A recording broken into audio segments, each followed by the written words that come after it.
It was noontime today in the center of Beijing when a man walked to the middle of the Avenue of Eternal Peace.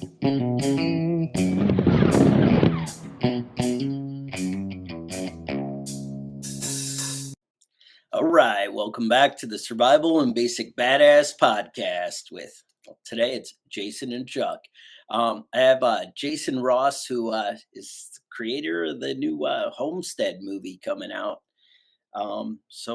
Jason, I don't know, we're all kind of excited about it. I know it's been a long time. Everyone's always looking forward to like prepper movies and that, and nothing ever really ever lands or takes off. So I know this has been a long time coming. I've seen ads for it for forever, back that you guys were kind of, hinting at it and then kind of went away. And I'm like, yeah, that'll probably never happen. And then now it really seems to be a reality. So, yeah. Yeah, we've got a long time. This is a prepper movie by preppers for preppers, and well, we've choked down a lot of Hollywood movies on preparedness and survival, haven't we? Yeah. Yeah, they're not the same. We actually, a lot of people were excited when that Civil War movie came out, and I think it ended up being a little less than what I was hoping for. I don't know. But that's all I'll say about that. But no, so I'm looking forward to this. So it comes from the Black Autumn books that you had written or co-written. Right, I co-wrote Black Autumn series with Jeff Kirkham, the 28-year Green Beret, and he and I also co-founded Ready Man, which Jeff is still running. How long did it take you guys to put the book together and kind of come up with it? And like, how did you even approach it? Like, you guys were just friends with Ready Man, or how did it work out? Jeff was just coming back from 28 years as a Green Beret, working for the Army, then the State Department, and he was just wrapping up his career and wanting to dive into business. And we met through a mutual friend, a West Coast team guy, SEAL guy, and then we kind of combined. Ready Man, which is already up and running, with Black Rifle Coffee, which was just getting started out of Evan's garage. So it was Evan Hay for Jeff Kirkham and I. And Jeff had been doing some writing just to decompress in Afghanistan, and it was pretty good. And so he and I decided, hey, why don't we war game out? He called it War Game the Apocalypse, and like tell the story of what we think would be a Black Swan. So a totally unanticipated, unpredictable, unpredicted series of events that leads to the crash of civil order. And so we like Jeff had spent, they're almost 30 years in Haiti, Afghanistan, Iraq, the Philippines. He'd spent like a long career in places where the order already crashed. Mhm. And he is like, yeah, let's play that out. Let's see what happened. What's the best? Let's tell a story about the best possible preparedness situation, like the best possible preparedness community in the best possible spot with all the money in the world, and have it go horribly, unpredictably wrong. That's it. I mean, I think everybody's kind of, will be thrown when things go bad. I mean, that's one of the things we always talk about. I'm like, oh, you like you had just asked me about Helene here with Western North Carolina. I actually was at a prepper camp, and they were doing I was giving a speech on EMPs and that kind of thing. And we're going out there in the middle of the hurricane, and it's just everybody's like, oh, we're like the most prepared people. We're all here giving lectures on preparedness, and you still come up with things like, oh, I didn't have enough gas in my truck. I didn't think I'd be driving 150 miles in you know uh without a gas station. Just things always come up unexpected. Yeah, statistically, Jeff would say, yeah, let's say, for example, war with Russia and an EMP is the most likely scenario here that would crash civilization. That still is probably only a 20% likelihood. 80% is everything else we haven't thought of yet. In general, I mean, I think really a slow decline where, we have ridiculous inflation and things are getting away from us and things just get really hard, is almost, more likely at the moment. But then again, this last week with long range missiles from Ukraine and whatever, Putin doesn't seem excited about that. And that doesn't seem like, the guy I'd want to put in a corner, you know. But And whoever thought it would be the Dems launching long range missiles into Russia? You know, like no, we're on the way out. Let's do something completely opposite of that we that was grew up kind with them in the party of peace and getting us out of wars. Now what the heck are we doing? But it just goes to show you can't predict anything. For the movie, as we wrote the screenplay for the Homestead movie, kind of one of our mantras was nobody gets the apocalypse they ordered. Not the preacher, not the military guy, not the gardener, not the prepper. Nobody gets the apocalypse they order. Everybody gets caught on the back foot. as we all discovered, doing the whole prepper thing is it, it's really being able to adapt, being able to change and figure out, knowledge really is the key because the amount of preparedness junk that you buy, and not that it's junk. I mean, certain things will make things a lot better, obviously. I mean, having a big solar setup, that's going to make a big difference. Having a way to get clean water, going to make a big difference. All those are true, but it's how can you adapt and, come up with the things that you forgot you didn't get or they got damaged and destroyed. Maybe some pests come into your garden and destroy your setup or, whatever. Somebody comes in and takes something from you. Anything can throw you a curve. How close is this movie like based to the book? Like is it a new thing altogether or is it really coming off of the Black Autumn books?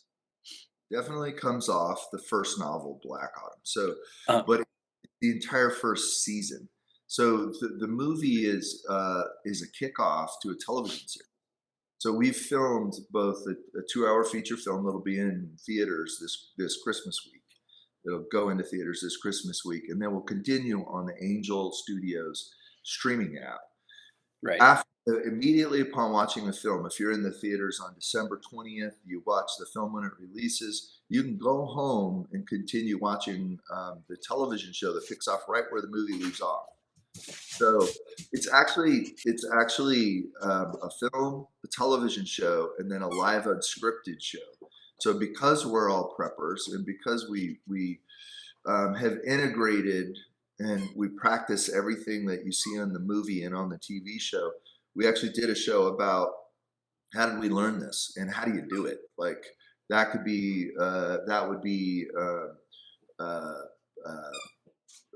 gardening, irrigation systems, solar systems, what plants they're growing to feed the crew.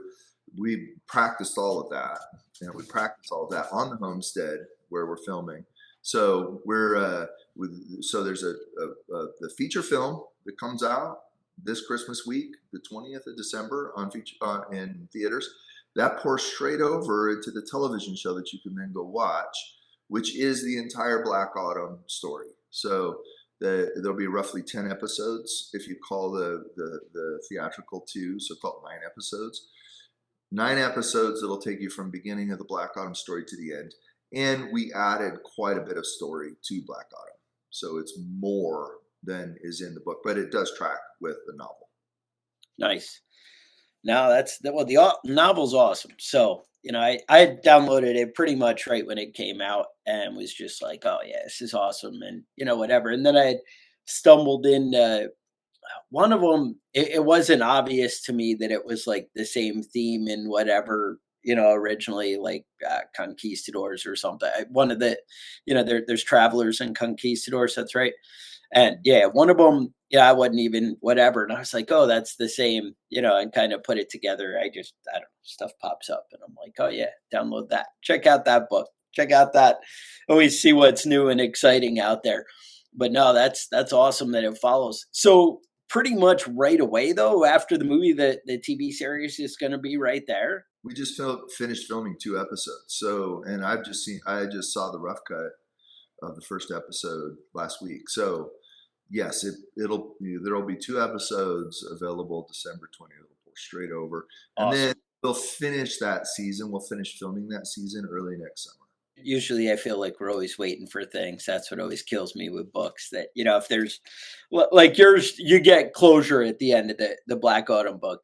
But when it's like a 3-part series or whatever, and whatever, I'm like, oh, I can't wait 6 months a year. I was trying like put off. I'm not going to listen to the first book till I'm like ready. So I was going to ask you the follow up here. You actually have like the homestead that the movie's kind of set in, right? That the theme is set there. What how'd you put that together like mentally, like what brought you to do, hey, I'm going to make a big off-grid compound, or at least homesteading's, off-grid setup? What brought you to that?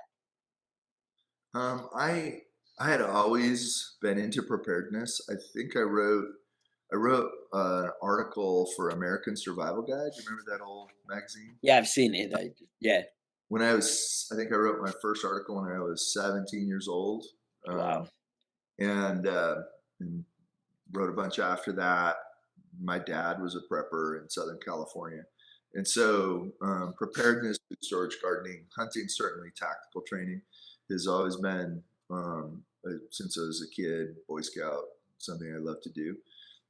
So when I was able to get a few hundred acres of mountain land in the Rockies, then I really got serious about building it out, in terms of gardening. And then in the last 5 or 6 years, 6 or 7 years, gotten really into permaculture. So gardening, not only with annuals but with perennials, fruit trees, berries, um, Right. perennial food plants. Nut and fruit trees that just produce without you doing work every year is the dream, I think. Of course, they always seem to take so long to get established, and whatever, it can be a little frustrating. If gardening is your goal and whatever, you need to kind of, if that's your plan for long-term survival, you need to kind of get your hand in it as much as you can beforehand. It's kind of like that with everything. I mean, with fire starters, with gardening, with baking bread, with canning. I mean, and that's kind of like, isn't that what makes this so much fun? I mean, yeah, we prepare to be prepared, but it's what we don't talk about a lot is how much stinking fun it is, because we're all cracking the code on some new mystery around aphids or permaculture, or like making my wood ovens work right. Um, Right. every single thing I break out of the box and go learn, no matter what it is, whether it's wilderness survival or if it's like, baking bread in an oven, or it's always an eye opener. It's always a fun code. And every time I learn one thing, I'm getting a leg up on all these other skills as well. So yeah, it's just this opportunity to be a Renaissance man or woman and Right. learn. So much fun. I think that is part of the whole thing. I actually got into prepping and like started all this. I was in the Navy, and we were over in Kosovo when we were dealing with all that. So a million years ago, and it was like 98, 99, something like that. And just seeing these people who had been there for so long and their lives just completely disrupted, and hey, you need to move and whatever, and unable to really defend themselves, and all types of crazy world.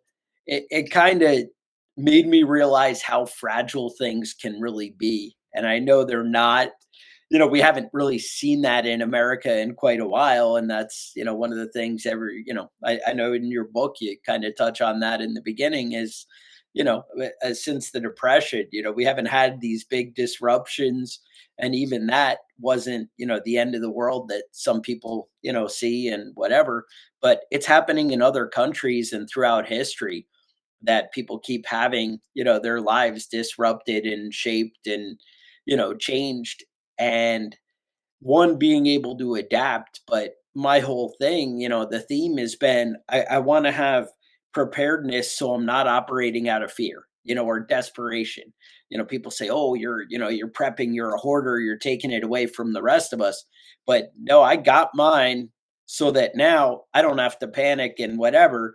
And also, I'm hopefully in a position to help other people. Those are some of the those are the big questions that we raise in the book and in the film. we were also operating, asking, like, one of the themes we'd reflect back to as we were screenwriting is, what does it look like to prepare to share? Because Jeff Kirkham, having traveled the world, he said, look, the best weapon you can possibly have in a time of civil disorder is a thriving community and influence all around. Yeah, maybe you've got 200 or so, which is kind of his magic number, right around you. But then what about the 2,000 that are in the neighborhoods around you? If you Right. can prepare to share, that is a heck of a weapon. He saw that in Afghanistan, in those communities, in Haiti, in Iraq. So his focus has always been, how do we build a big enough community that we're resilient, and how do we prepare to share? Stuff like wheat is super cheap to buy, a little tough to store in your neck of the woods. Mine, we're much drier here, so we can Yeah, store. it's different, right?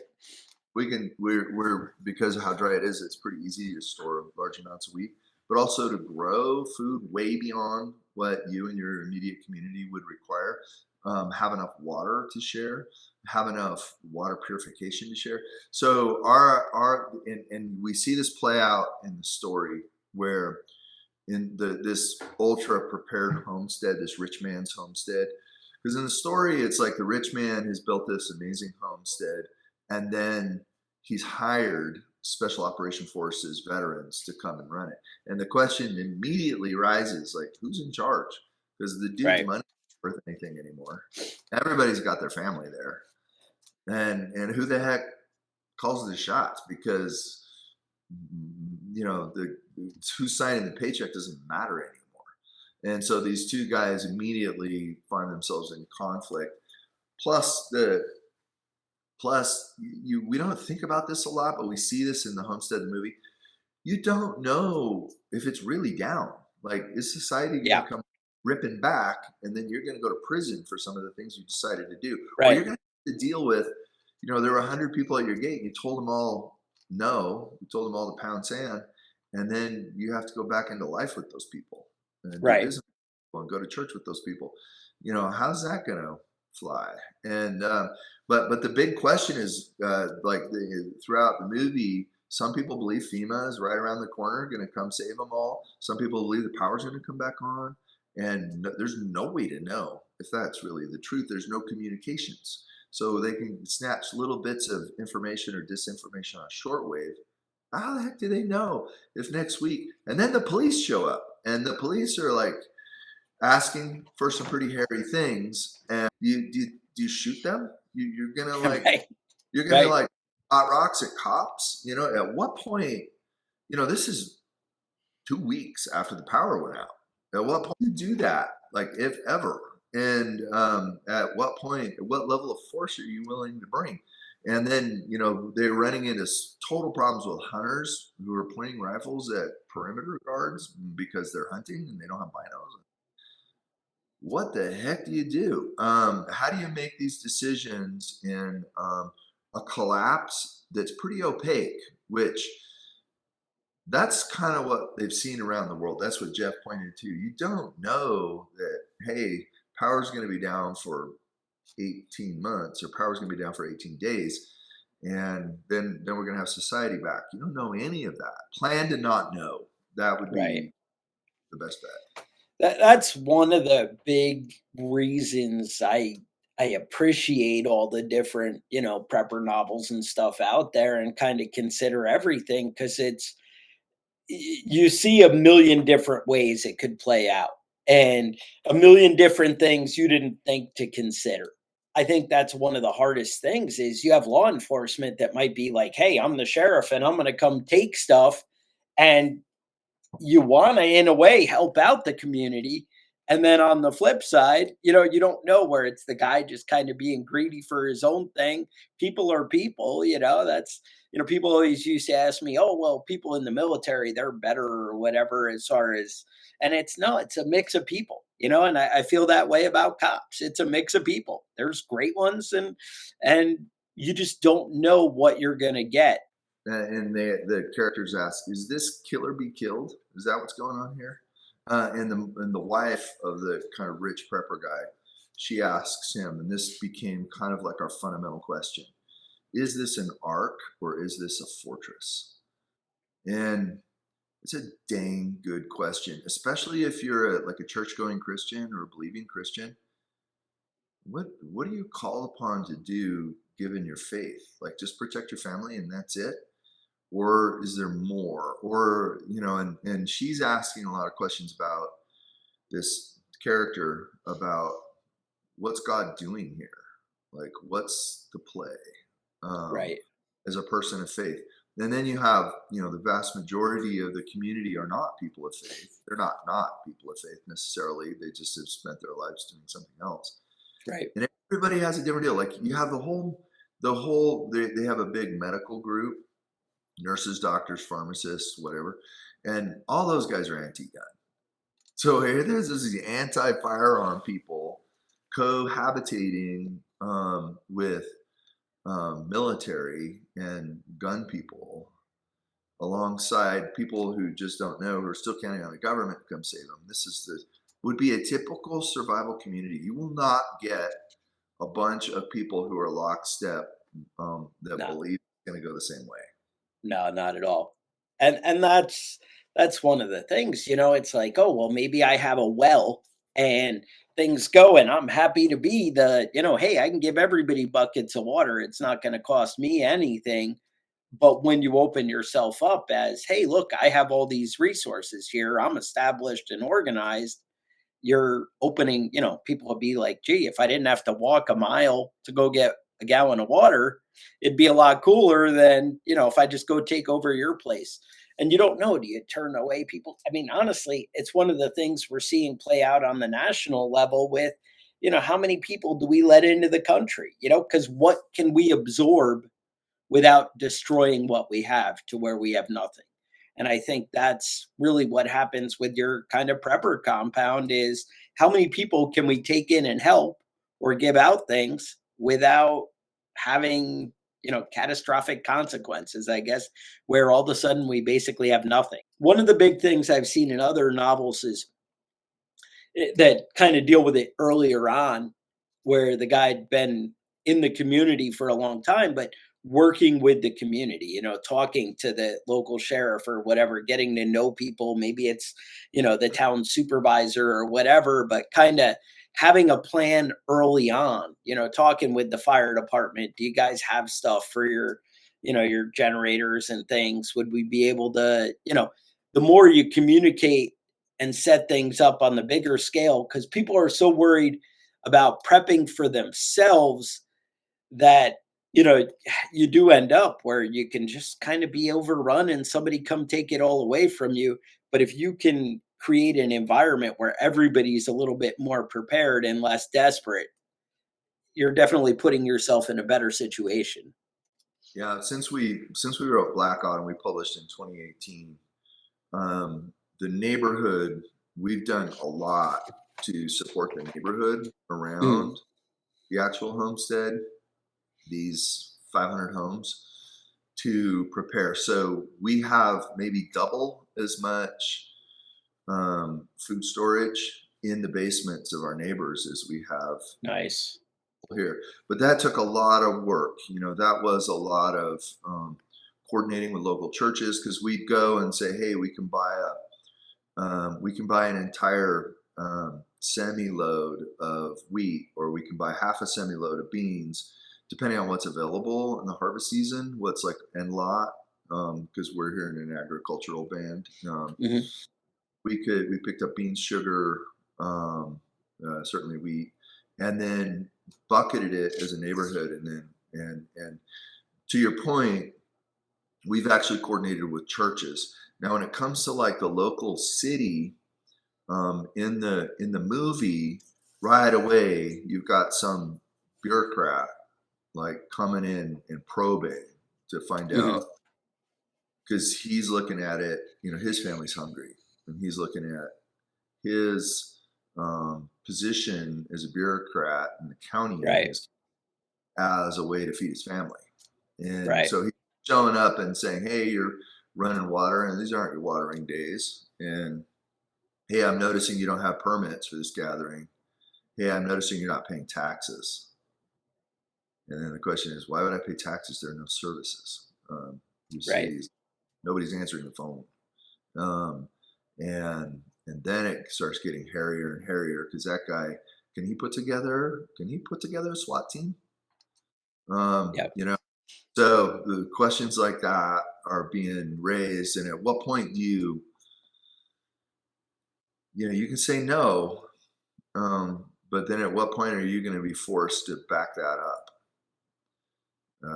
And to what degree? So we get to play with all of these questions, and all of this without them really knowing what's happened in the world. Like this community doesn't know what's going on the West Coast or the East Coast. They've only heard Yeah. rumors the first couple of days, and that was about it. So where's this all going? I think you ought to plan to not know. When people ask me, how do you think, society could end? What do you think is the most likely? My answer is, I don't really care. I mean, my approach is to remain very resilient in the face of all possibilities Yeah. and great time doing it, with friends, family, and my children. And then don't worry about it. Yeah. Roll with the punches. Yeah, no, that sounds right. I mean, that's one of the things is, to me, preparedness is, being a prepper, it's all about how am I going to be self-reliant where I don't need things from the outside. And that protects you from 90% of the things that, come up is, a financial collapse or a hurricane or anything else.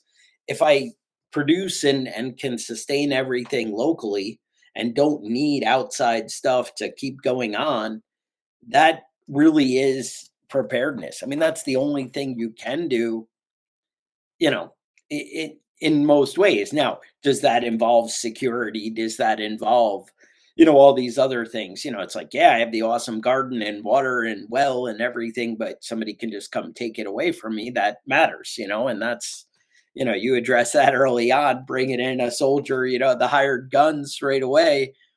Um, but that's something people need to be aware of, but also, knowing your neighbors and getting to know, like you said, the 500 houses around you. And you definitely, that's, addressed in the book, and you kind of have ways of maybe encouraging the neighbors to support you that come out in the book and that kind of stuff, to win hearts and minds, right? That's the big thing. I think it is awesome, like Green Berets and Rangers, and do so much of that, um, winning people over and establishing, organizing the people that take care of themselves. That's something people don't really maybe realize that our military does, where you're kind of organizing and coordinating with people. I mean, I know it is more the special forces guys, but rather than maybe always being the SEAL team kind of thing like people see in their mind, I think there is so much of that putting together, maybe militias, armies, however you want to put it, and establishing allies in the community and working together and utilizing those resources.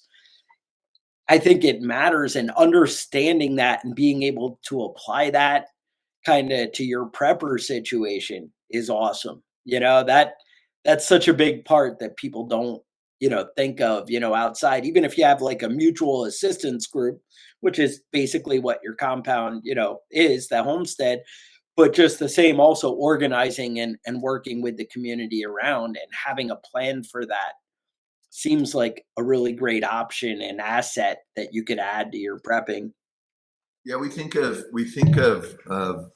defending ourselves with the firearms like direct action missions, Mhm. and certainly it could come to that. And in the book, you see, or in the movie as well, you see Jeff Erickson, this SF guy. He organizes a QRF of all of his pipe hitters, and a couple of people from the community who are firearm capable.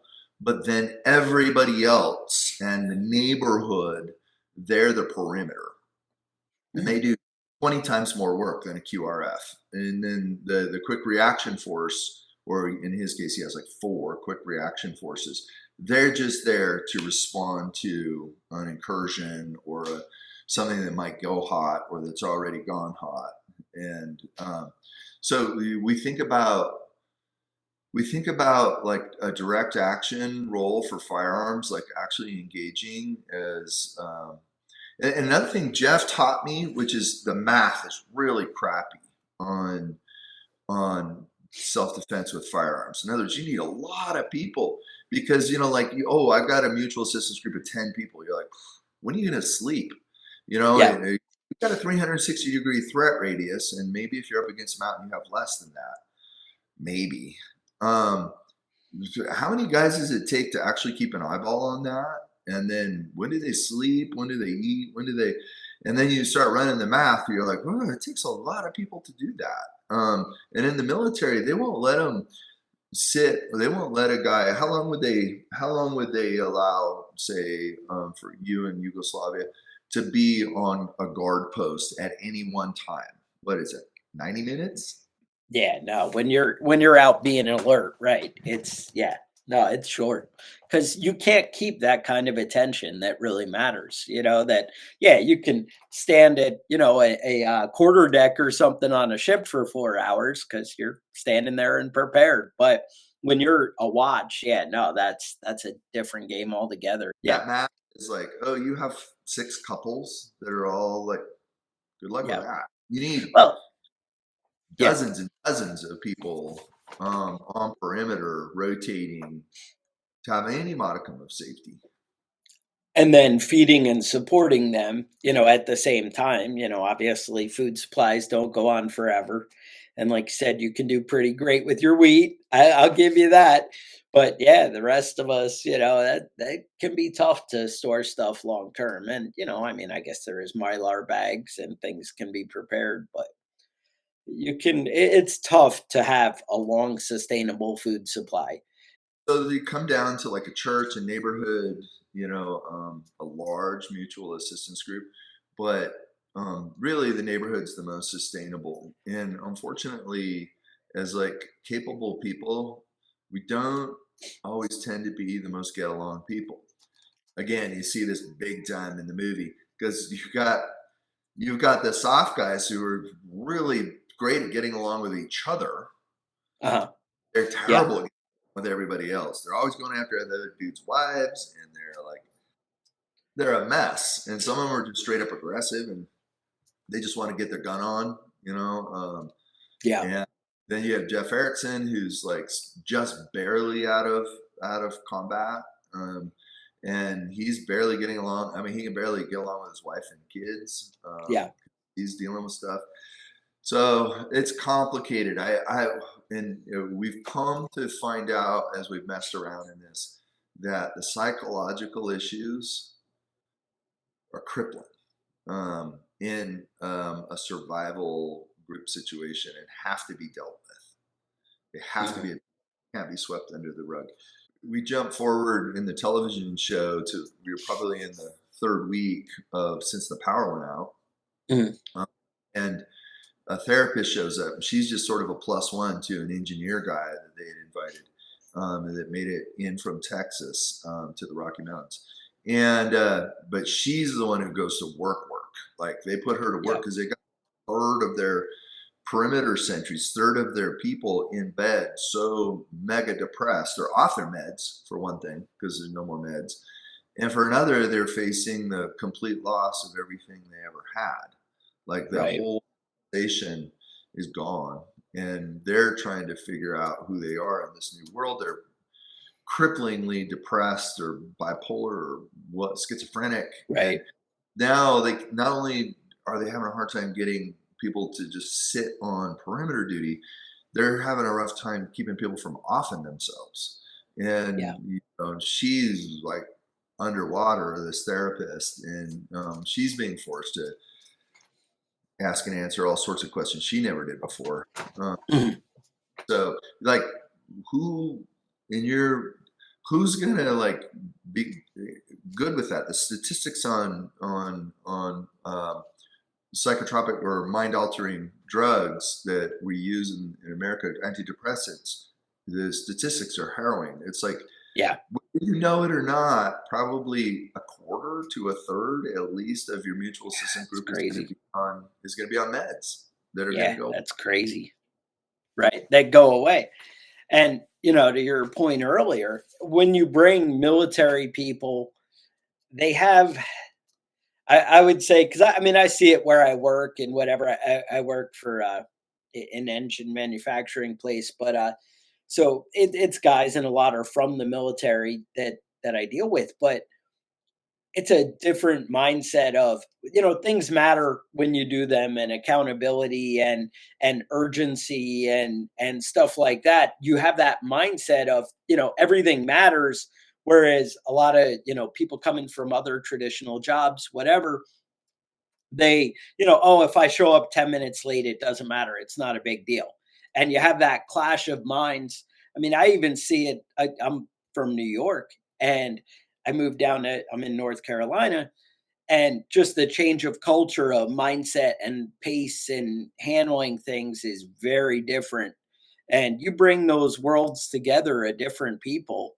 And like I said, it's, obviously going to be more of an issue of, military types to civilian types. And, that mindset, I mean, definitely, I mean, I'm sure my family can tell you that there's a lot more, accountability and things that military guys put out of, we need to do this, this matters, and whatever. So yeah, clashing worlds, and like you said, medication, both just regular health wise, but mental health is, falls apart, and people don't realize, like you said, how many people are on medication, and how do you deal with it when somebody's completely a psycho kind of thing. You have, more dramatic bipolar stuff or whatever going on. What do you do with those people? Can you allow them to stay at all? These are the hard questions that come up and kind of get crazy. Yeah, so we thought, with creating this show, by preparedness, by homesteading people, for preparedness, homesteading people, we could tell this whole story, with all of the fascinating drama that a lot of this nobody has ever seen. A lot of what we're talking about, no one's ever seen that in The Last of Us, or Right. in well, The Walking Dead, or any of the shows Hollywood's thrown at us. There's Yeah. so many interesting questions to deal with, that that when it came to making a movie about it, with some experience in, preparedness and mutual assistance groups and civil disorder around the world. The question was, wow, what stories can we tell that no one's ever seen before? Um, Yeah. and I think you haven't seen the movie yet, Chuck? No, I have not.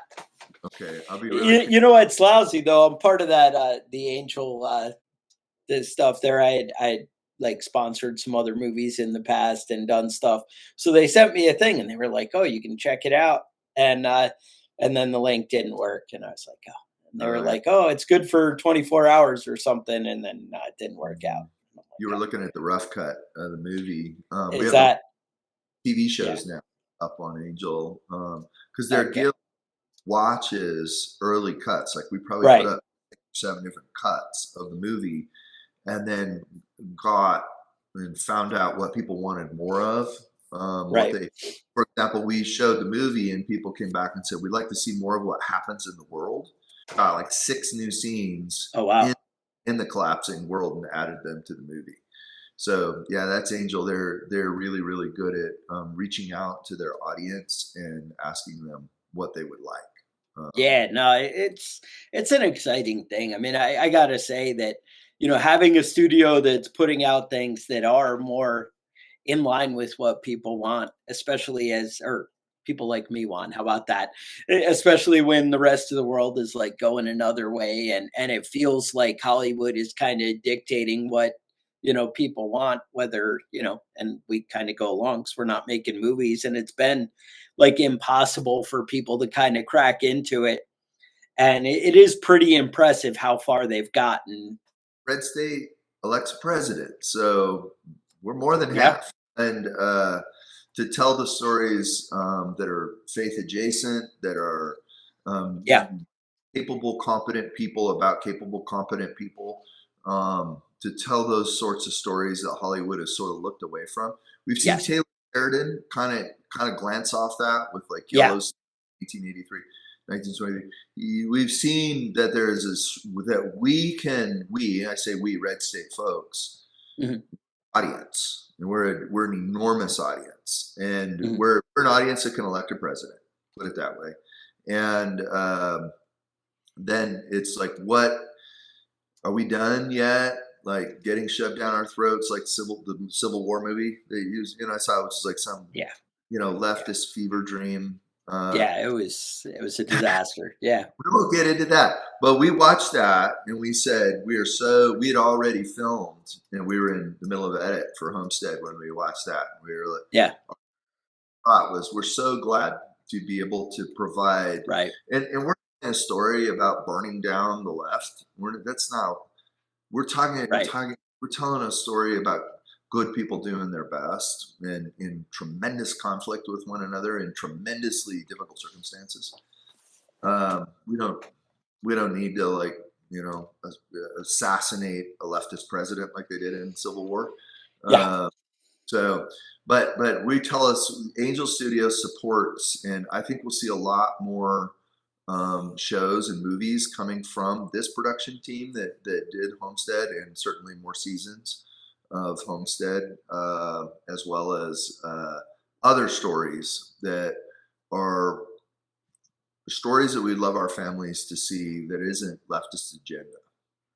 Yeah, no, and it's been, from Angel Studios and stuff, especially, we're seeing better quality actors, things coming that, we just hadn't gotten in the past from wholesome movies, if you will. It's they hadn't had the budget or, the resources, whatever. And there are a lot of actors too, I think, that are getting pushed out of Hollywood that, are maybe now more available, that kind of stuff, but Yeah, and actors more like, open. other than been sort of living under the radar, these faith red state actors, like Neil McDonough, he's like this mega Yeah. family man. He's Uh, great. Yeah, I've been a fan for forever with him. yeah, He's just awesome. fantastic family man, man of faith. Bailey Chase, fantastic family man, man of faith. Uh, in their most recent uh, TV shows, we have Chuck Eston from Outer Banks, Yeah. Bill Wagner from Lioness. These are fantastic family people from Don Olivieri, who's runs the horse ranch in, let's say, Arkansas, Alabama. So we've sort of, we picked up a ton of Taylor Sheridan's actors and actresses who've Yeah. jumped, Yeah. who are about telling these sort of salt of the earth, rural state stories. There's a lot of actors, cinematographers who've just been sort of living under, they're the Nashville crowd. They've been sort of, Right. under the radar, trying to keep their heads down from getting chopped off by leftists, by the progressive media. And now they're able to stand up and say, I want to do projects I believe in. And Right. Angel's platform. Right. And that's just awesome. I was super excited. Yeah, no, early on I was like, what, had watched what, Sound of Freedom, and then the other stuff, but and then when they did that, the Hope movie, I was like, oh yeah, and I did Money with that and different stuff, and then got into that, watching some of the early access stuff, and like you said, and kind of voting on the things and the torch videos and the different things. It's really a great setup, and kind of puts the stuff that people are looking for, in the hands of the consumer, I guess, where they can kind of decide how it goes, and that's pretty awesome. And just having somebody with clout and power, and not necessarily being afraid to do things, because of the repercussions of the rest of Hollywood and whatever. And maybe, hopefully, like you said, after this election, maybe people are thinking, hey, maybe we still do have a voice. There is still a decent amount of people out there that, you know enough people to stand up, maybe the world isn't completely crazy. I guess that's how I would put it. We always try not to be too, one way or the other, but it's just, hey, that's people feel overwhelmed by what they see on social media and from Hollywood. So I think it's pretty awesome, see something new and different coming out. Yeah, absolutely. That's it. So no, I appreciate it. So December 20th, right? That's when we Also, can look forward. Yeah. yeah, December 20th, and also if you pre-order your tickets early, you get a chance to win a Just Add Water homestead. There's like it's like $300,000 worth of the best homestead equipment that we actually see in the show. So solar energy, greenhouse, ATV, tiny home. So there's actually a giveaway just for fun to give one of our fans, early ticket buyers. They'll win this $300,000 homestead plus a Bitcoin. So buy your tickets early. Angels set that up. That's another cool thing they've done is allowed us to buy tickets into theaters months in advance.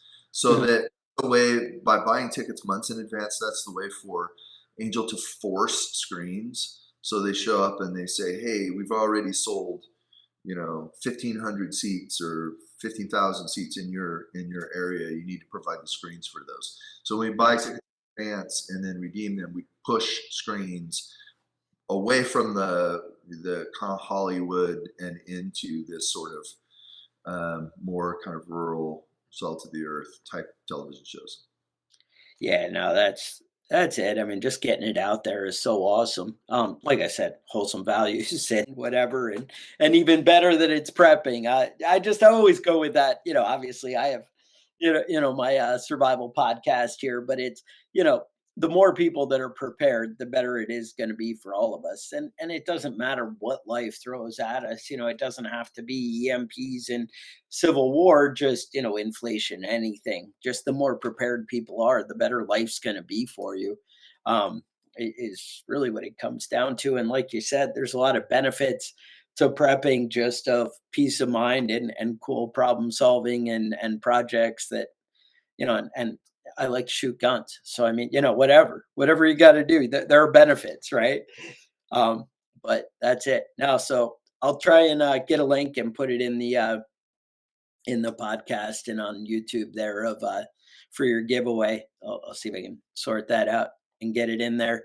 I had already shared that other thing on all the social media there that we have the giveaway, the 300,000.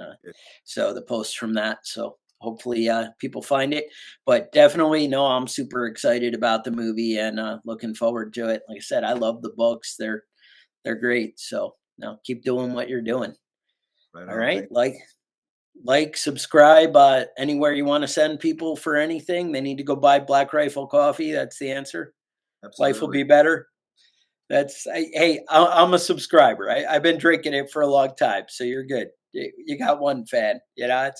I think Blackbeard's Delight. I've been living off it for years now. So I don't know. Excellent. So all right. Anyway, with that, stay safe, and we will talk to you guys next week. Hey, thank you.